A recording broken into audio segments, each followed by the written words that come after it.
Good afternoon, everyone. Now is the time to dig deep.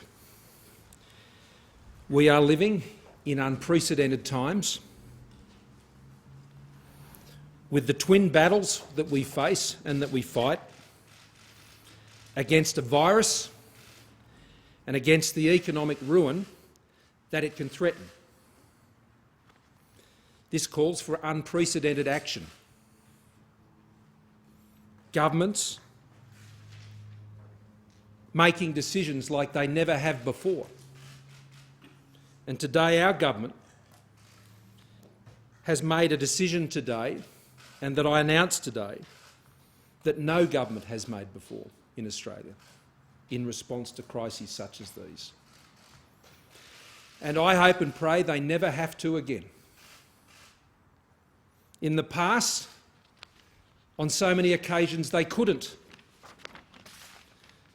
But today we can, today we must, and today we will. We are working now to a whole new set of rules.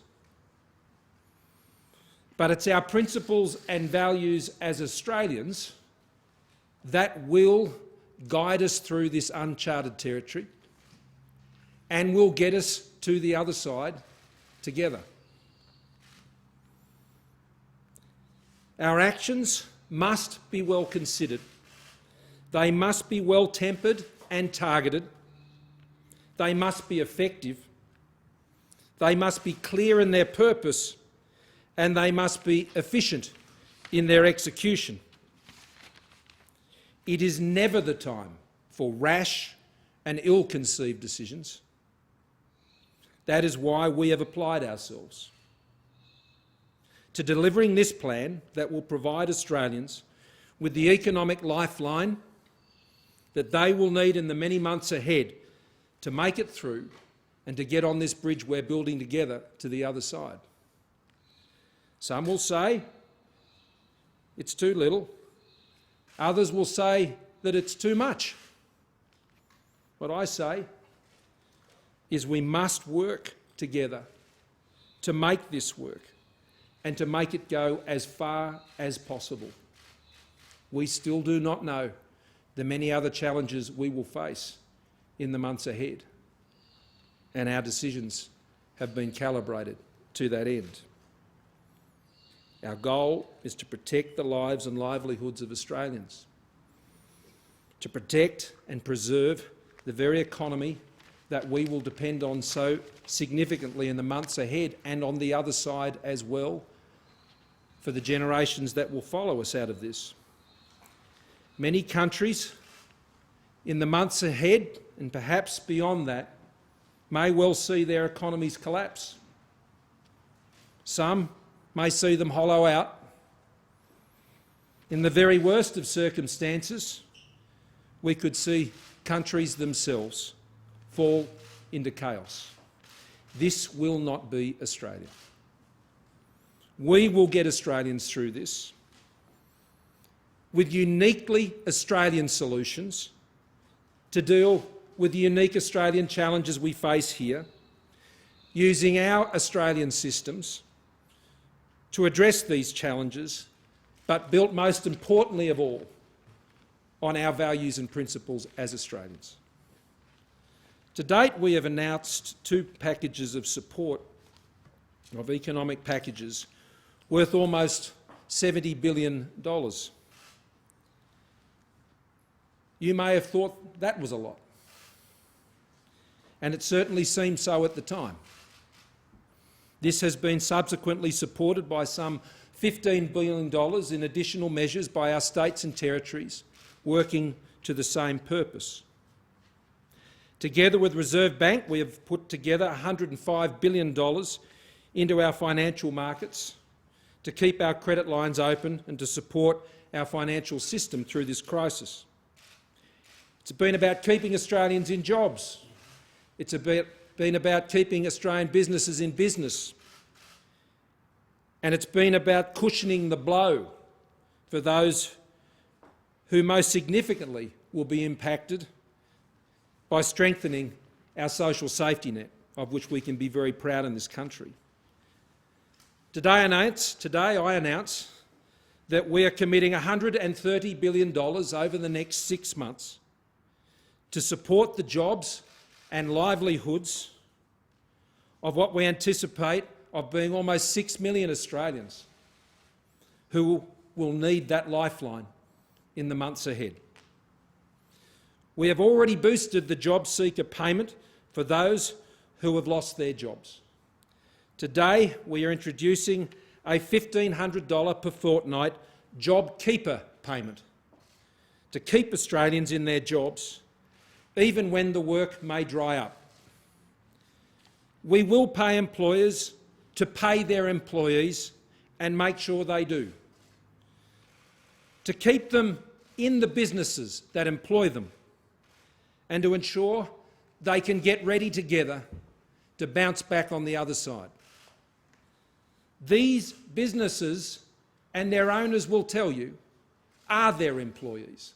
They are their most important asset. And this plan is about keeping those businesses together by keeping these employees in these businesses. We want to keep the engine of our economy running through this crisis. It may run on idle for a time, but it must continue to run. Our plan will see our businesses, large and small, right across our entire economy, share the load with our welfare system to deliver these important income supports. Our JobKeeper plan sees every Australian worker the same way, no matter what you earn. There is not more support for some than there is for others. That is not the Australian way. If one person falls on a hard time, if anyone falls on a hard time, it's the same hard time. We're all in this together. That's what's fair. That's what's Australian. So with this plan now, it is time to draw together again. It is time to chart our way through together. These businesses with their employees, staying together, looking ahead, seeing what it will be like on the other side and working and building towards that on the other side so they can take that opportunity and create a new future together on the other side of this. So they emerge together and we all emerge together as Australians, as one. I'm going to ask the Treasurer to go through the details of those announcements. I would also note that in addition to the JobKeeper package, we are also extending arrangements for the job seeker arrangements to those who are receiving payments or seeking to receive payments where they have a partner pay income test. That partner pay income test will be changed with the taper rate, and that'll extend out to what would be an annual income for the partner of $79,762 per annum, which will broaden the access to that payment for people in that situation whose partners previously were earning around about $48,000. That was the threshold. And I would note, though, that many of those partners who are seeking those payments will obviously now, in the very many cases, be covered by this JobKeeper payment by remaining attached to their employers. I want to thank the Treasurer for the work that he has done together with the Treasury Secretary and the Treasury Department, the Finance Department, and of course the Finance Minister. This is a very big challenge, and I appreciate the work you've done, Josh, but for all of us, it's about the support that's needed. Josh. Well, thank you, Prime Minister. Australia is facing a war on two fronts. As the Prime Minister has said, we are facing a health crisis and an economic crisis at the same time. The past weeks have been tough, but the weeks ahead will be tougher. And Australians know that no matter how great the challenge is, their government has their back. Our priority all along has been to properly resource and prepare our health system for the challenges that we face in the period ahead. But we have also never lost sight of what the need is to cushion the harsh economic impact for Australians from the coronavirus as we build a bridge to the recovery. This is what the hibernation strategy has been all about. We are partnering with banks to support lending to their customers, and the banks are providing a 6-month reprieve from having to make repayments. We are ensuring that tenants facing significant hardship as a result of the coronavirus will have the security of a 6-month moratorium on evictions. We're working with the utility and the insurance companies who have a responsibility in this Team Australia moment to help their customers get to the other side.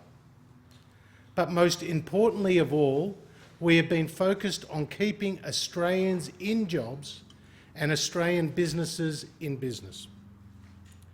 This has seen the government join with the banks to provide loans of up to $250,000. And as the Prime Minister referred to our earlier packages, we are providing cash payments of up to $100,000 to small and medium-sized enterprises. Where people have tragically lost their job, we've effectively doubled the safety net with the new Job Seeker Coronavirus Supplement. But today we go further, we go much further. At a cost of $130 billion over the next 6 months, we are providing support to the Australian worker like never before. Extraordinary times call for extraordinary measures, and this new $1,500 a fortnight job keep payment will provide job security at a time when it's needed most. This payment will give working Australians their best chance of keeping their job and keeping them connected to their employers so that they can bounce back in the recovery phase. This $1,500 payment is a flat payment, as the Prime Minister said, and is the equivalent of around 70% of the median wage, and represents about 100% of the median wage in those sectors most heavily impacted by the coronavirus, like retail, like hospitality and tourism. It will be available to full and part-time workers, sole traders, and in the case of casuals, to those who have been with their employer for 12 months or more. From today, employers and sole traders will be able to apply to the Australian Tax Office for workers that are on their books as of the 1st of March. The payments will flow from the first week of May and be backdated to today. If employees have been stood down by their employer since March the 1st, they are still eligible for these payments. To be eligible, the turnover of the business will need to have fallen by 30% or more, or in the case of a business with an annual turnover of more than $1 billion, by 50% or more. Our wage subsidy scheme for Australia is unlike those announced by other nations. It's more generous than New Zealand's scheme. It's broader than the United Kingdom's scheme, as it applies to all employees, not just those that have been stood down. And it's available to all eligible firms, not just small businesses, as is the case with the Canadian scheme. Our scheme, as the Prime Minister has said, is uniquely Australian, with every eligible employee receiving the same wage subsidy. Today's announcement, together with our previous two packages, including the $105 billion injected into the financial system with the Reserve Bank of Australia, sees total support from the federal government during the coronavirus reach more than $320 billion, or 16.4% of GDP. This unprecedented level of support reflects the unprecedented moment that we are in.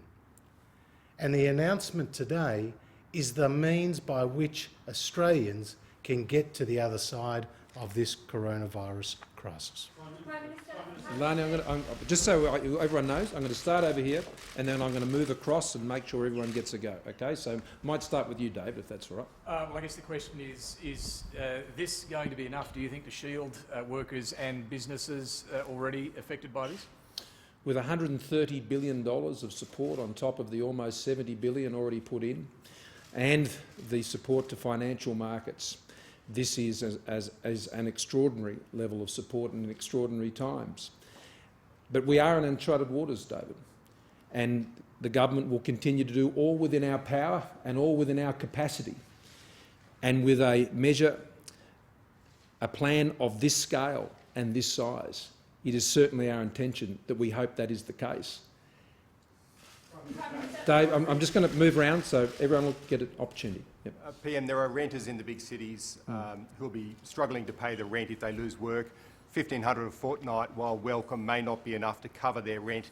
Is there anything further that can be done? Is that mainly a state responsibility, or is there something else that you can do to help people pay their rent? Well, we're currently looking at rental assistance payments at the moment. We're also working with the states and territories when it comes to residential tenancy issues. That continues to be a matter that's a subject of work within the National Cabinet. Right now, as you heard me say last night, there is a moratorium on evictions that would apply and be put in place by the states and territories to both commercial and residential leases. The follow-on effects of that in terms of guarantees around rents and things of that nature for landlords and vice versa is a matter that's still being worked through. Yep, we're going to keep going, and then you're almost... What happens after 6 months if this is still going? And also, what guarantee is there that businesses will pass this money on to staff? Well, I'll let Josh deal with the issue through the ATO. I should stress this measure is being delivered through the ATO. As I've said to all of you on many occasions, we have been about finding existing delivery mechanisms to ensure that these supports get out. When you design new systems, then you can find yourselves in all sorts of difficulties. And even with these systems, as you can see, there of course will be a lot of work to do. I mean, these payments are always done in arrears for things of this nature, so that will not be news. And those arrangements businesses can put in place to ensure that they can keep going and working with their banks and so on, because this is an absolute guarantee of a payment they'll receive when it comes to supporting their payrolls. But the systems that will deliver this program are systems that we have assurances from in terms of the Australian Taxation Office, and that provides the mechanisms for them to follow through on the employers. This is a payment per employee. That will be able to be followed through on what is known as the single touch payroll system, which is now being broadly implemented right across Australia. And that puts the checks and balances in place for the tax office to be able to ping those who are not doing the right thing. But Josh, did you want to add to that? Well, just thanks, Prime Minister. There's a legal obligation on the part of employers in this case, and importantly, there's an alignment of interest between the employers and the employees. They want to keep this connection because they know there's going to be a time after the coronavirus and they want to bounce back stronger than ever. So we have been motivated by two key issues here. Firstly, to reduce the cost of doing business for those employers so that they can continue to keep their people employed. And secondly, to maintain that formal connection between the employer and the employee, which will give great confidence to the employee. This is a psychological and tangible material boost to employees around the country. Lani and then Catherine. Prime Minister, this money will start hitting people's accounts in May. So what do people who lose their jobs today or tomorrow do to make ends meet between now and May? And am I right in that you expect 6 million Australians to lose their jobs? No, that's not what this means. And first of all, people will be getting paid from now. The reimbursement in arrears happens with the companies on that date, but it applies back to now, from today. Well, what will happen is the businesses are using their payroll systems through their normal pay arrangements, and those pay arrangements will be supported from today. So what this means is these employees won't be going to Centrelink. They won't be engaging with the social security system. They'll be engaging directly with their employer. and their employer will be making the payments, and then we will be reimbursing the employer. Josh made the Treasurer made a very important point in terms of how this is different to the UK system, for example. The UK system pays employers for employees that are stood down, that are no longer doing any work. What we are doing is providing this support to employers when their businesses are still functioning, when their employees are actually still at work. Our scheme is designed to actually keep people not just in pay, but in actual work, wherever that's possible. And so that's why the mechanisms kick in, the threshold kicks in when they have a downturn in revenue of 30%. Now, I've been taking some soundings from people in my own electorate, and they've seen their businesses fall by 50%, 70%, but they're still keeping people on, and they're still running businesses. And this is actually an incentive for businesses to adapt to these new circumstances, to keep people on doing actual work, and for those businesses that have had to close their doors because of the decisions to close down certain businesses, that means they can still have them on the books, on the payroll, and still looking at how they can work together to resuscitate and revive the business on the other side. So this isn't money for people just to go away and do nothing. This is about people remaining connected to their business and looking into the future. So we anticipate the number of employees in businesses that will be affected in this way can be as much as that 6 million figure. But they wouldn't be people who would normally be finding themselves in the unemployment statistics, even in these circumstances, or even necessarily being able to go to Centrelink and get access to the job seeker support. That's why it's called a job keeper payment. It's about keeping people in jobs. Catherine. Are there any exclusions in terms of this wage subsidy? For example, if you're in Australia on a temporary work visa, will you be eligible for this subsidy? Also, you've been talking about businesses, the eligible businesses. Does this also apply to charities, not-for-profits, theatres, arts companies, you know, the sort of people that have been absolutely slammed over the last couple of weeks? Sure, I'll let the Treasurer add to this, but it does apply to not-for-profits, as the Treasurer has said. It applies to New Zealanders who are here on 444 visas.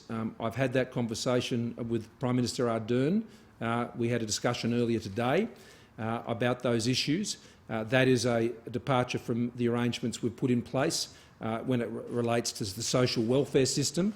New Zealanders on 444 visas don't get access to the welfare system, but they are getting access to this job keeper payment. The reason for that is we have New Zealanders who've been making a life here, have been part of work here, they're connected to businesses here, they have commitments here, and they own properties and they rent properties, and they're part of an ongoing economy in Australia. And so we're about keeping them part of that economy because they're part of what happens on the other side. The Prime Minister herself has told me that for those disconnected, if you like, from the Australian economy, they know the rules when it comes to the welfare system in the economy, and many of them are finding their way back to New Zealand. But Josh? Yes, Catherine, it does apply to not-for-profits, just like our cash payments to small and medium-sized businesses also apply to not-for-profits. The other point I just want to make about the UK and New Zealand schemes is they were 3-month schemes. This scheme has been announced and costed for 6 months. 6 months. Prime Minister, could you just clarify whether any workers who've already been stood down will qualify for this latest JobKeeper payment? You can yes, they will. It goes back to March the 1st. And so if you have employees who are on the books as of March the 1st and you're the employer, you are eligible to receive this JobKeeper payment. Will they now reach out to those employees, or how will that work? Yes, the employers and the employee, in many cases when you've stood them down, you've still got them obviously on the books, and no doubt the employers will do that. The ATO has a button on their site which employers can hit, I understand from today, that will register them as going into this program and that system. And so it'd be a matter of the employee making contact with their employer if they fit into the categories that the Treasurer has outlined, full-time, part-time and casual for more than 12 months, and then they can enter into those arrangements. I'm coming across. Okay, yeah. Just clarifying on from what Lani asked, are you saying that businesses could, with confidence, give their employees $1,500 a fortnight from now, and get that amount reimbursed to them in May? Or Yes. and as another point of clarification, Assuming on their self-declaration that they are eligible, that their business has fallen by 30%. Yeah. and just another point of clarification for people who And they register with the ATO, yes. For people who might have already put in or in the process of trying to get the job seeker payment, what exactly should they do? There are going to be a lot of confused Australians at the moment. They should ring their employer, find out whether they're registering to be part of the JobKeeper program, and they'll be able to take up that arrangement with JobKeeper. You obviously can't get JobKeeper and JobSeeker, and that will be one of the conditions that the employers will be working through to ensure that they're not double counting on those measures. So if you have applied to JobSeeker through Centrelink, then you can get in touch with your employer and translate across to the other program. That will mean it will take a lot of pressure off Centrelink and the government services system, and that'll hopefully mean that we'll be able to even move more quickly through those arrangements. Andrew. Prime Minister, correct me if I'm wrong, maths is it's about $39,000 a year. You're calling it a wage subsidy. Is it your expectation that employers, if they can, would have a contribution? And secondly, it's a gobsmacking amount of money. This is clearly going to require some legislation. When is Parliament going to resume? Okay, let me deal with those in turn. I've already spoken to the Leader of the Opposition today. From this week, we are having a weekly telepresence meeting between the senior leaders of the opposition and of the government to just run through issues that are being managed by the government and to provide the opportunity to engage with the opposition with those on those items. From tonight and tomorrow, our key ministers, obviously the Treasurer and others, will be engaging with the shadow ministerial counterparts to provide further information and briefings from our officials to the opposition so they can understand these measures. We will be having to recall Parliament. I discussed that with the Leader of the Opposition today and he understands that, and we put in place the measures, the mechanisms last Monday to enable that to be done in a much smaller arrangement, and that would be done in person here in the Parliament in Canberra to enable this legislation to be progressed through the Parliament to give effect to it. On top of that, it would be important to ensure that if there was agreement reached on the legislation even before the Parliament were able to sit, that would create greater certainty and clarity. Some of this legislation could be a bit complicated, and so we need to ensure that we get that legislation right when it comes into the Parliament. So it will be convened at a time when officials can appropriately draft that legislation, and we can share that with the opposition, and we can have it progress through the Parliament as quickly as possible, as we saw last Monday when we did that exact process for around almost $70 billion worth of measures. Now, you'd have to remind me of the second. Good point, and Josh will add to this, I'm sure. Yes is the short answer to that question. I mean, there will be businesses that will, particularly those who continue in operations, who will have their employees operating, and they will have the first $1,500 of their wages each fortnight met by this payment, and that will give employers a bit more room to be able to keep employees in jobs and on the job for longer. But Josh? Prime Minister. But it doesn't include the superannuation. There is no superannuation guarantee levy on this payment, I should stress. That is correct. Employees who are eligible will be receiving a minimum of $1,500 because in some cases the employer will be paying them more than that amount. And as I said in my opening comments, you will have many workers in the retail space, in the hospitality space, in the tourism space who may have been on minimum wage. And this effectively is 100% of that wage. So this is why it's a very fair system with a flat payment of $1,500. That will be a minimum payment to those many people. Okay. Is this, so you're saying it's the same amount of money for everyone. Would that include, so it's full-time workers, casual workers, part-time workers all receive the exact same amount? And Correct. Say there was a casual worker who was on the books but was potentially earning less than this amount, on a general fortnight, are they still earning the same amount? This is just across the board? It's a flat wage payment for every single worker that fits into that category. Phil. And a lot of workers haven't been stood down, they've been retrenched. Are they, first question, are they ineligible for this payment if they've been effectively sacked?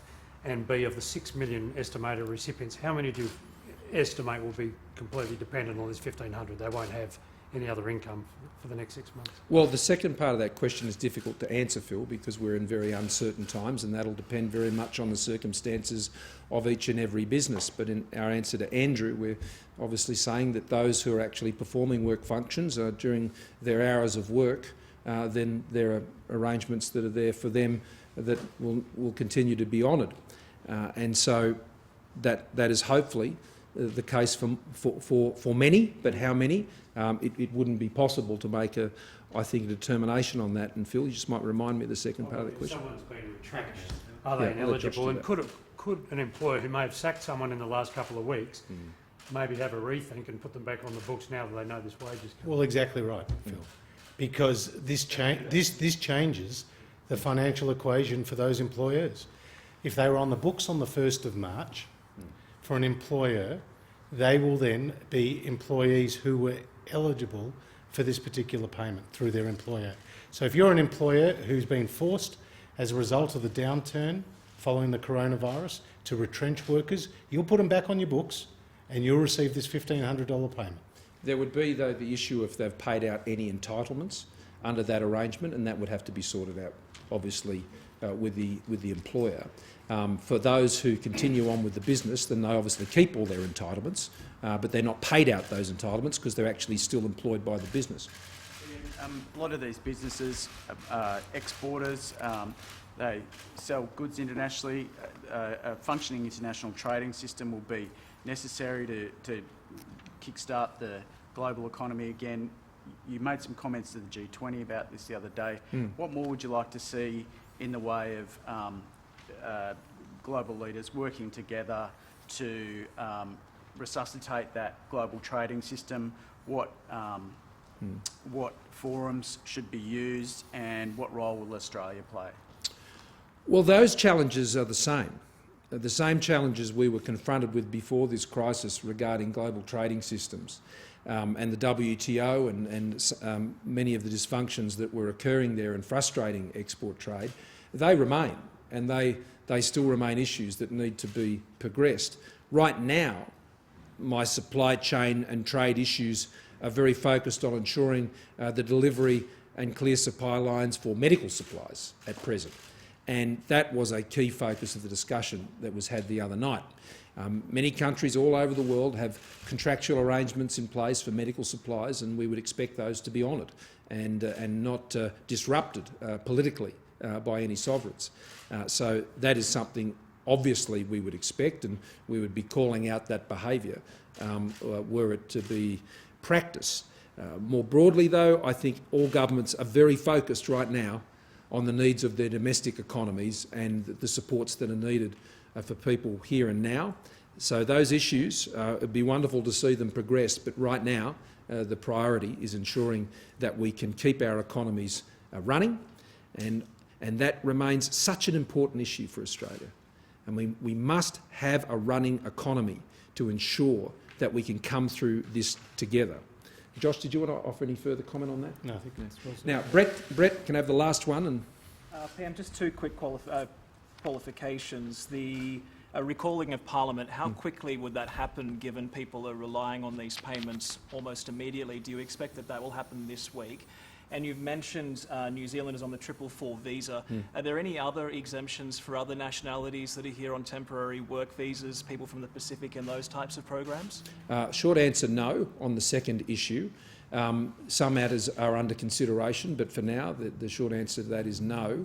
In terms of recalling Parliament, well, we will draft the legislation, we will engage with the opposition as from now, and to work with them over the course of this week, like we did on the last package, and I'm sure we'll be able to move to the early recall of Parliament, which was envisaged when we put these mechanisms in place. It won't be this week, the legislation will take at least this week to draft, and to ensure that we can properly brief the opposition on the meaning and on the measures that will be contained in that legislation. But I hope to move through that in a cooperative way as quickly as possible, and I've had productive discussions with the Leader Opposition so far on those issues to date. I obviously haven't gone into the details of the measures. They've been announced here today, but that will enable us now to enter into those discussions and move through that as quickly as possible. Thank you all very much.